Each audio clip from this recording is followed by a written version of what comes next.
Ambassador Lawson, you are a great friend of President Obama. You're a great friend of Michelle Obama, and your work has been so instrumental both in the private sector as a partner of CADNAPS, as the chair of the Airport Authority in LA, and now as the head of the Urban League in LA. And your words recently during COVID-19, during Lives Matter, really have informed this forum. And I want to very quickly talk about what you said when you said there's a pandemic within a pandemic, which is the racial justice. But what is different about this moment is that there is a multiracial outcry against the injustice and confronting racism within the pandemic.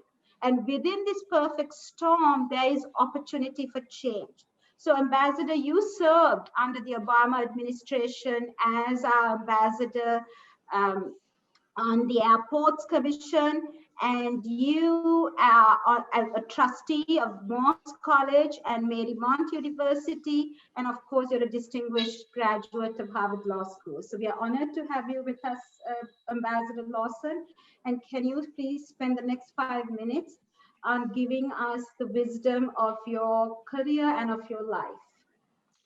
Thank you very much. It's an honor to be asked to participate in this important session. I apologize for not being able to participate in the entire structure.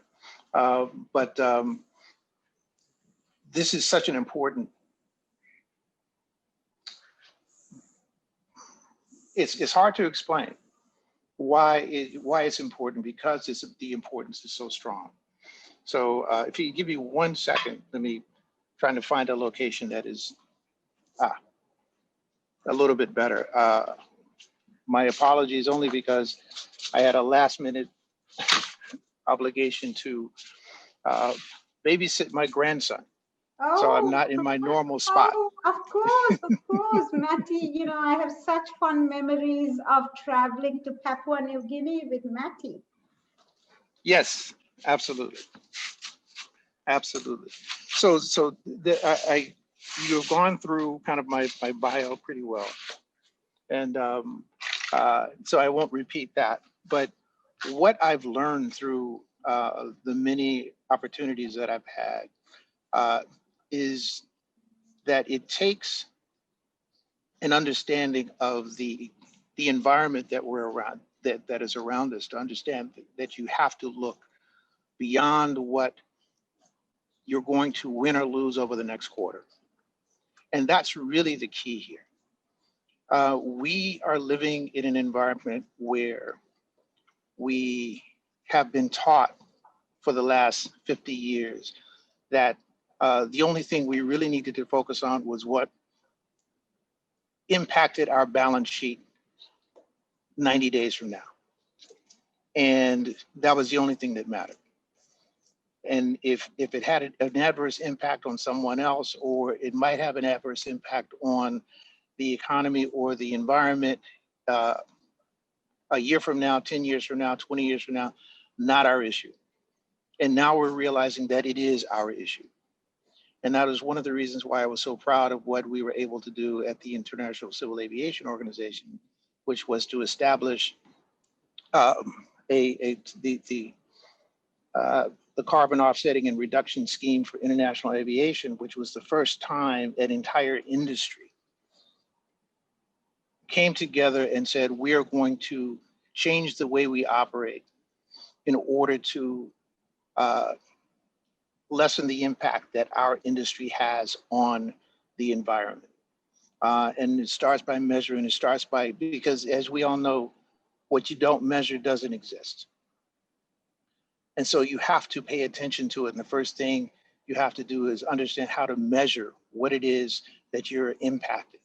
And we have to take that same formula, that same metric, that not the same metric, but the same focus on metrics, to look at the impact that we're having on our neighbors, on people who don't look like us.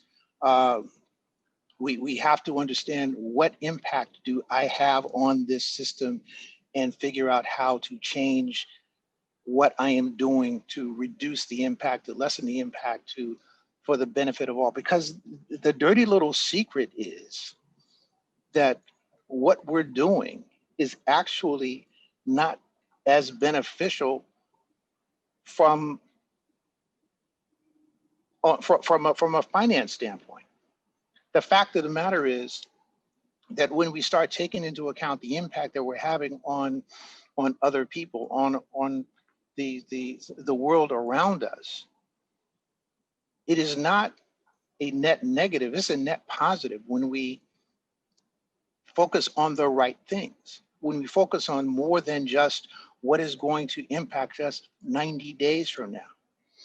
And it's very interesting. One of the things that happened while I was at Skadden Arps, we were working on an acquisition that was, I won't name the company that was being acquired, but it was a company that was famous for innovation.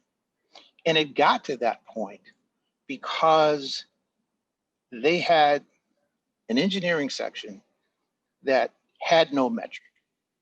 Basically, the engineers had a budget, and the CEO didn't say you've got to come up with something within the next quarter. It was a blank check. But in order to avoid this takeover, they had to take the money that was otherwise being given to these engineers and use it to combat this hostile takeover that was going on. They did that. They completely gutted their R&D department, completely gutted their R&D department, took that money, paid off some shareholders, and kept moving. And we said, this is going to fundamentally change this organization, and it did. But more than that, it fundamentally changed the way we do R&D. At that point, R&D was done in a siloed fashion. Each company did theirs. If the CEO said, I don't like this, it was put on the shelf and didn't go anywhere. Once this happened, what you saw were engineers who were freelancing. I got this idea and they went to sell it to the highest bidder.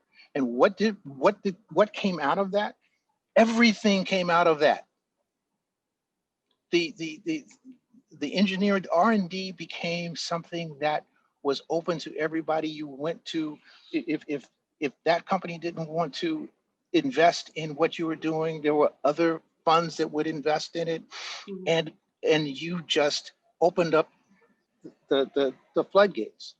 I say all that to say that this, to me, was an indication of what can happen when we all talk to one another, when we all look beyond the 90-day quarterly report, when we all look at the impact that what we're having, what we're doing has on people that we don't know.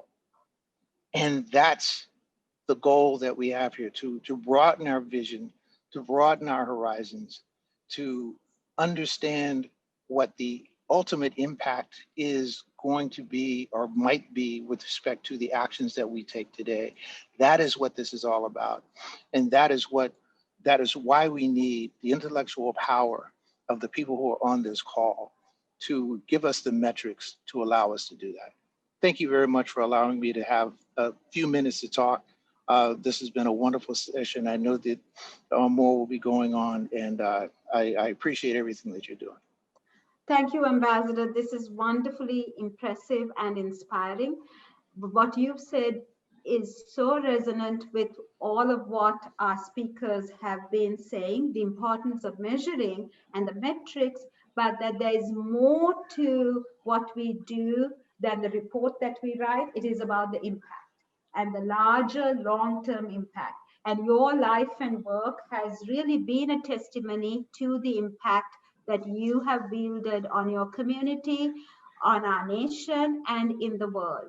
And just if you can spend the next 2 minutes telling us about your leadership of the Los Angeles Urban League, because this is such an important moment in history during a time of a public reckoning on racial justice, for you to take on a new role as the head of the Los Angeles Urban League. Well, thank you very much. First of all, the Urban League itself has been around for more than 100 years, and the Los Angeles Urban League is about to celebrate its centennial. We were formed in April 1921, and so we're going to celebrate that in the coming year. But it's more than just a celebration, it's a recognition of the task that the Urban League, the National Urban League, and all of our affiliates in the Los Angeles Urban League have taken on during that 100-year period. It's about economic empowerment. And that is the goal that we started off with. That is the goal that we continue on today. And we know that we can't do it alone. It takes, they talk about it takes a village, and that's true. We have to work together. We have to recognize the systemic racism that is built into the laws and regulations that are in place, in the mindsets of people in C-suites, where we have to look beyond the people that are just around us and understand that if you're in a room and everybody around you looks like you, that's the wrong room. And you're missing out on information, you're missing out on perspective, you're missing out on potential clients, you're missing out on so much. And the dirty little secret is that as you expand your vision, you expand your marketplace, you expand the possibilities of the benefits that are not just monetary, but beneficial to everyone. It is not a zero-sum game. And so we need to understand that. We need to reach out and embrace everyone around us, because that's where ideas come from. Absolutely. So I diversity as a business, as a business imperative, both a moral imperative and a business imperative. Absolutely. Ambassador, I know that your time with us is very precious, and we're very honored by your distinguished presence. I know what a friend you were to our President Obama, and how much the President and the former First Lady valued your friendship. And I hope that you will be able to visit my class on leadership, and just speak for 10 minutes. Because your voice has so much power and weight for the next generation of leaders. So I hope I will be able to call upon you to speak to my class. It would be an honor. It would be an honor. Thank you, Ambassador. And please give Matty my highest regards and my most ardent love. I am really a huge fan of Matty and what she has achieved on behalf of women and women of the world. Thank you. Thank you. Thank you very much. Thank you.